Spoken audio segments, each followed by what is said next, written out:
C'est l'été en Normandie. Et même ici, voir le thermomètre dépasser les 30 degrés n'est plus une anomalie. Pour fuir la chaleur des centres-villes, les parcs, les plans d'eau sont pris d'assaut.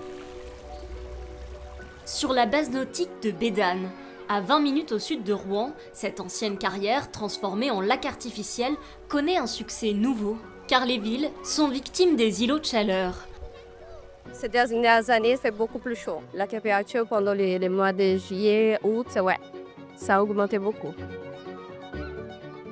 La base, là, elle est vraiment très fréquentée. On a vu sur les week-ends du 1er juillet, donc là, on avait un pic de chaleur assez important. Là, pour le coup, on atteint quasiment 1500-2000 personnes à la journée, quoi.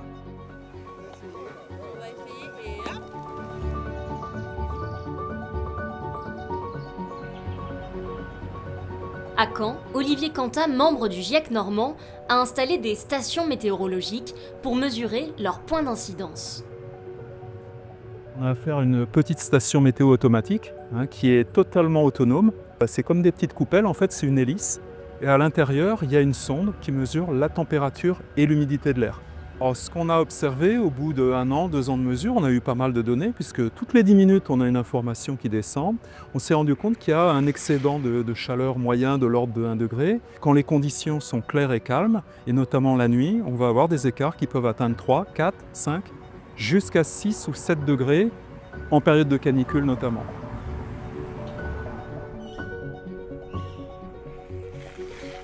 Alors la lutte contre les îlots de chaleur, c'est les solutions fondées sur la nature, c'est ce qu'on va mettre en avant, c'est-à-dire faire rentrer de la nature en ville. Alors la nature, c'est la végétation, mais ça peut être également des arbres, mais également des espaces humides. L'enjeu, il peut être vital, notamment quand on est en période d'été, dans les périodes caniculaires. Puisque là, on sait que, par exemple, la nuit, la température qui va très peu baisser en ville va empêcher l'organisme de récupérer. C'est-à-dire que notre physiologie, elle est faite que s'il fait très chaud dans la journée, on a besoin d'un temps de repos la nuit pour reconstituer nos réserves. Il se trouve qu'en ville, on ne descend pas sous le seuil de récupération physiologique. Donc dans ce cadre-là, en 2003, mais en 2022 également, on a eu des canicules, on a observé qu'il y avait une augmentation de la mortalité. Donc si on se projette dans l'avenir, à 2050, à 2100, on sait que ces périodes de canicule seront beaucoup plus intenses. Donc si on rajoute les 3, 4, 5, 6 degrés en plus en ville, eh bien, ça peut être de véritables catastrophes sanitaires dans une population qui elle-même aura également vieilli. On a toute raison à ramener de la nature en ville pour limiter ce phénomène-là qui aggrave les conséquences des canicules en général. Pour éviter cette surmortalité, les villes tentent de s'adapter. À Caen, on n'a pas hésité à casser l'enrobé pour faire revenir la nature en ville. On a végétalisé 2 fois le jardin des plantes et on va vers 3 fois le jardin des plantes en superficie. Donc vous voyez que c'est absolument énorme sur cette passoche. On avait 1% de végétal auparavant. On a plus de la moitié du couvert aujourd'hui qui est végétal. Et on a amené même d'autres fonctions. On a une partie à la fois parc, cœur de parc, et puis une fonction aussi de bordure paysagère, d'interface paysagère. Et on a des fonctions aussi pour le cyclable, on a des fonctions piétonnes aussi qui sont améliorées.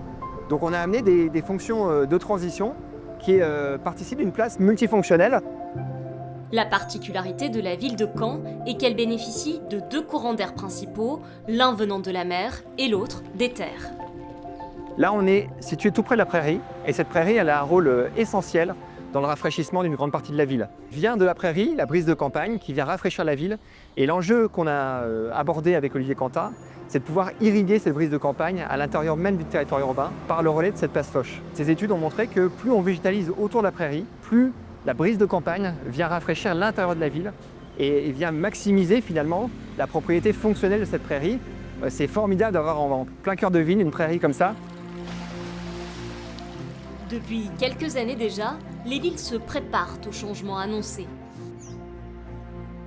Quand on parle d'aménagement des villes, c'est de regarder ce qu'on fait déjà dans des pays qui connaissent des conditions plus chaudes, notamment les villes méditerranéennes, et voir quelles ont été leurs stratégies dans le temps. La question de la transition, c'est de se dire on vivra mieux demain qu'on ne vit aujourd'hui. Et ça, il faut qu'on en soit convaincu. La situation actuelle, si on la fige, elle va nous amener à une dégradation de notre qualité de vie. À l'inverse, accélérer les transitions peut nous amener à vivre beaucoup mieux demain qu'aujourd'hui. Et donc il faut qu'on construise ensemble cette réalité-là.